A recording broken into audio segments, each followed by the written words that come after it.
Greetings, this is Christine Van Pelt on Gibson County, Indiana, State Coordinator and Lead Recording Secretary for the Indiana Assembly. And we are continuing with Brent Allen Winter's Declaration of 76, United States Constitution. A common lawyer comments, and clause by clause. So we'll go ahead and get started with this reading.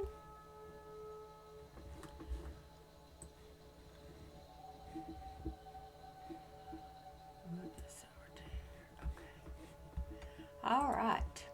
Amendment 17 offered 1912, ratified 1913. The Senate of the United States shall be composed of 2 senators from each state, elected by the people thereof for 6 years, and each senator shall have 1 vote. The electors in each state shall have the qualifications requisite for electors of the most numerous branch of the state legislatures. When vacancies happen in the representation of any state in the Senate, the executive authority of such state shall issue writs of election to fill such vacancies, provided that the legislature of any state may empower the executive thereof to make temporary appointments until the people fill the vacancies by election, as the legislature may direct. This amendment shall not be so construed as to affect the election or term of any senator chosen before it becomes valid as part of the Constitution. Comment. This Amendment 17 changed Article 1, Section 3 from requiring each state legislature to choose its U.S. senators to now requiring each state instead to elect its senators by popular vote. Hence, before this Amendment 17, legislation did not get through the U.S. Senate without the support of the state legislatures. Bottom line, the states had clear power over federal laws unifying the nation, but this is no longer true. Support for repeal of Amendment 17 has grown since retiring Senator Zell Miller's 2004 resolution to do so. Direct elections of senators, said Miller, allowed Washington's special interests to call the shots, whether for filling judicial vacancies, passing laws, or issuing regulations. Indeed, Amendment 17 has taken power over U.S. senators from local state representatives and given it to monopolistic manipulators of public opinion. By removing senators from answering to state legislatures, Amendment 17 has taken from the states our Constitution's provision enabling states to protect themselves from federal power of Congress, presidents, and Supreme Court justices. Bottom line, state legislatures out to keep their seats will pressure U.S. senators to do right or be ousted.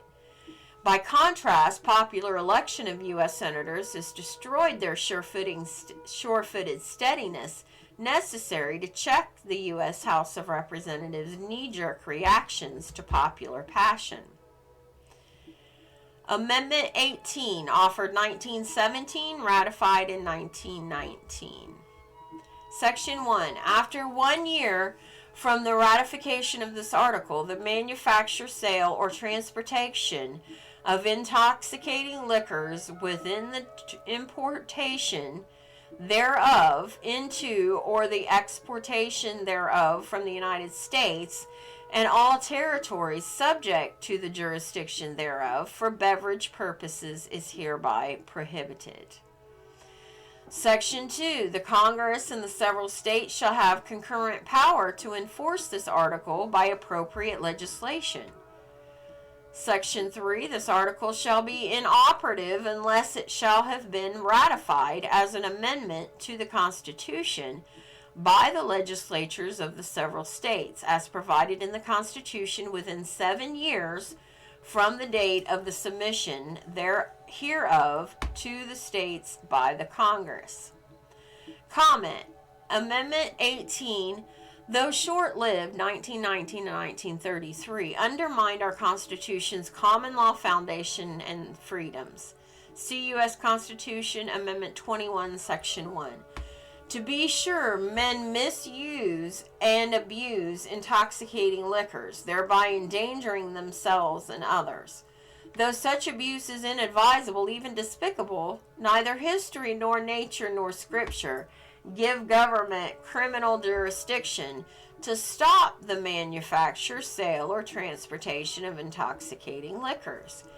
Even Benjamin Rush, signer of our Declaration, founder of the Philadelphia Bible Society, and one of the foremost physicians of the late 18th century, argued in 1784 that abuse of alcohol injured one's physical and psychological health. But he never advocated prohibition, encouraging instead not being drunk. Amendment 18 was ratified at the behest of those following unstable and lawless women and men carry nations, being among the foremost.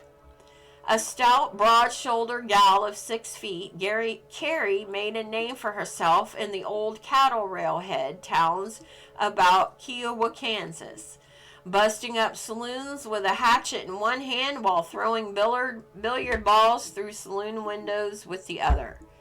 Gaining fame with her violent antics, she later found profit exploiting them in vaudeville and selling plaques to saloon owners bearing the words, "All nations welcome here except Carrie."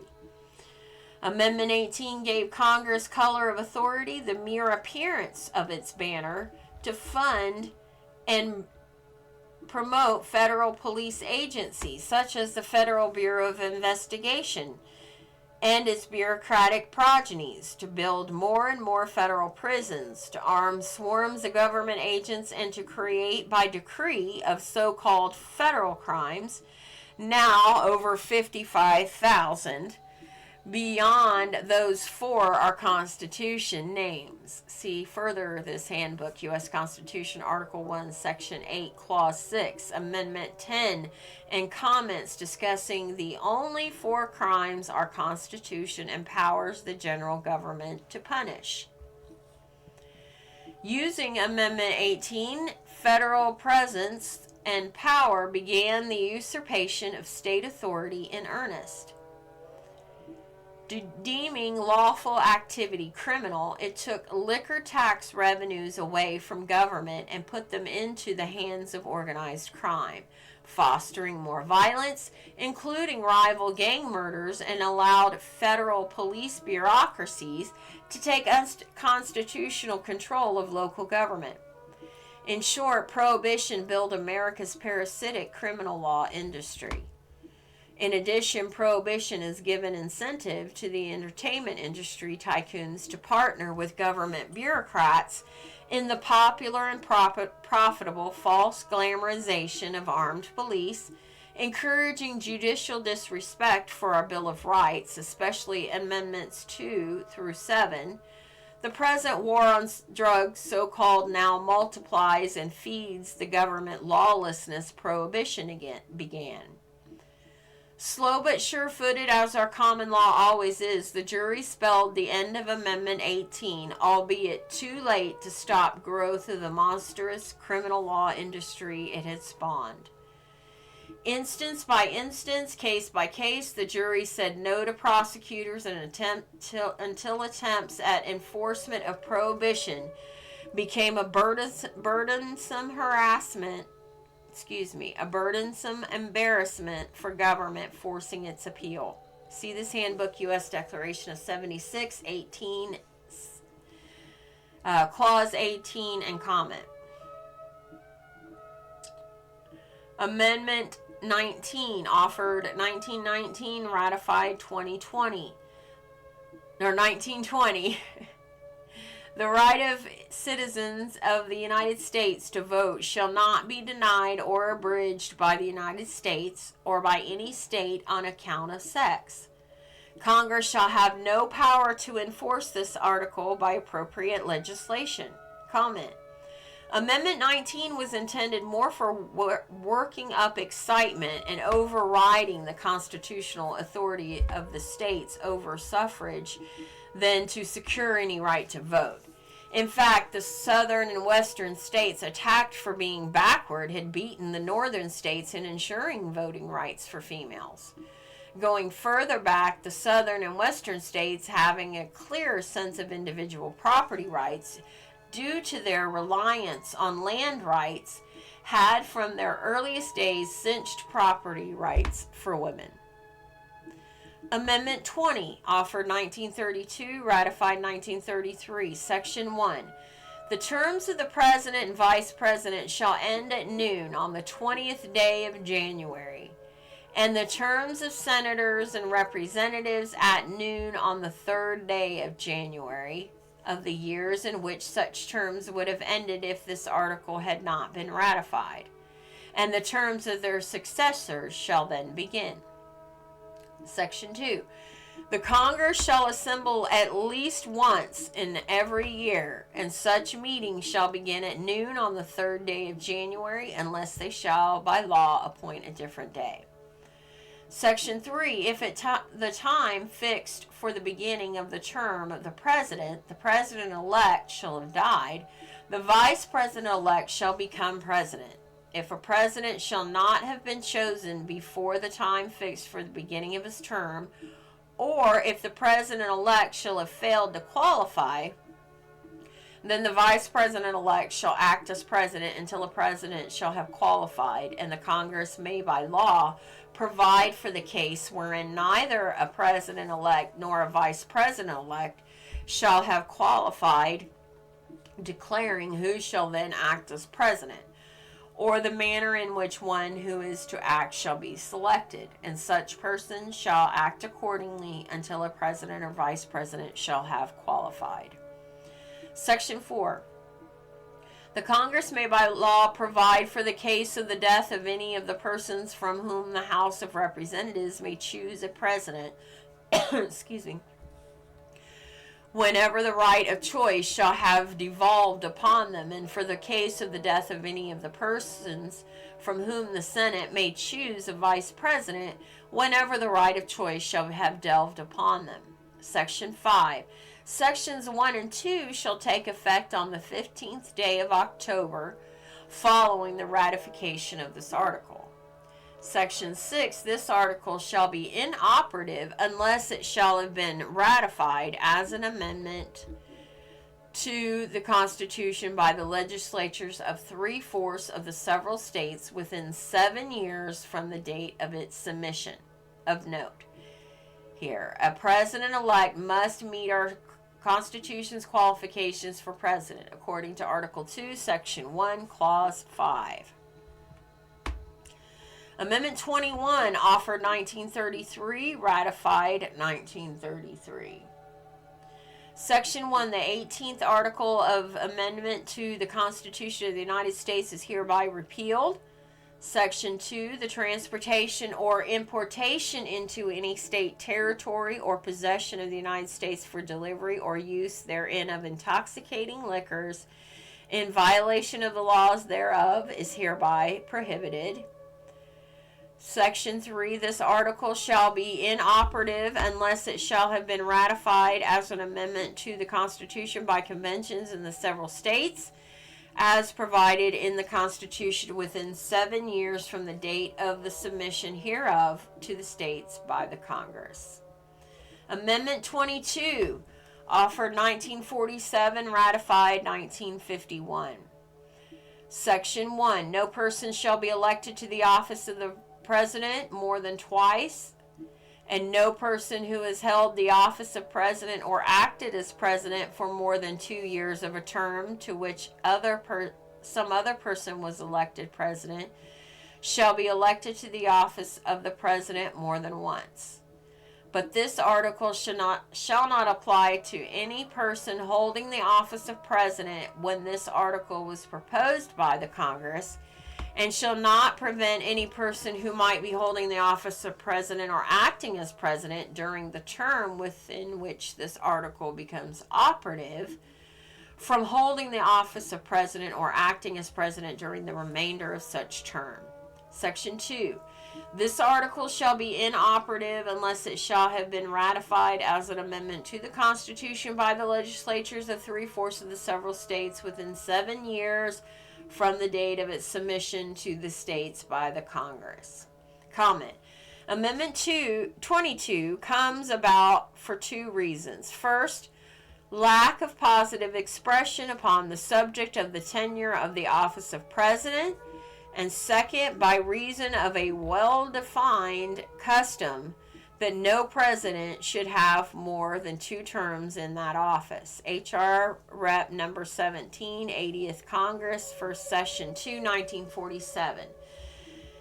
F.D. Roosevelt's disrespect for President Washington's insisted upon rule that no one hold the office of president for more than 2 terms, and the unbroken custom that had followed its precedent had rankled American sensibilities of limited power. To sum up, Amendment 22 bars any man from being elected to the office of president more than twice. In no event can any man be president for more than 10 years. Amendment 23, offered 1960, ratified 1961. Government of the United States shall appoint in such manner as the Congress may direct a number of electors of president and vice president equal to the whole number of senators and representatives in Congress to which the district would be entitled if it were a state, but in no event more than the least populous state. They shall be in addition to those appointed by the states, but they shall be considered for the purposes of the election of president and vice president to be electors appointed by a state, and they shall meet in the district and perform such duties as provided by the 12th article of amendment. Section 2. The Congress shall have power to enforce this article by appropriate legislation. Comment. This Amendment 23 gives the residents of the District of Columbia rights to elect presidential electors to take part in electing the president and vice president, as does each state. Amendment 24, offered 1866, ratified 1964. Section 1. The right of citizens of the United States to vote in any primary or other election for president or vice president, for electors for president or vice president, or for senator or representative in Congress, shall not be denied or abridged by the United States or any state by reason of failure to pay any poll tax or other tax. Section 2. The Congress shall have power to enforce this article by appropriate legislation. Comment. A fair reading of this amendment bars any power from keeping any United States citizen from voting in a national election because of his failure to pay any alleged tax, including income tax. Amendment 24 offers no exceptions to the phrase any poll tax or other tax. In short, the right to vote never depends on one's inability or even refusal to pay any tax. Indeed, since the one convicted of a felony for willful failure to pay a tax can be elected to and cast votes in Congress or even become president. Indeed, Eugene Debs of Terre Haute, Indiana, after having been convicted of treason, lawfully ran for U.S. president from federal prison in Georgia. It follows that such a convicted one can also vote in elections. All right, that's the end of this week's reading. And I want to remind you, you can go to commonlawyer.com for those readings, and the replays will be on YouTube with the link in the description for the agendas with the discussion questions. I wish you all love and peace, and I'll see you on the next call.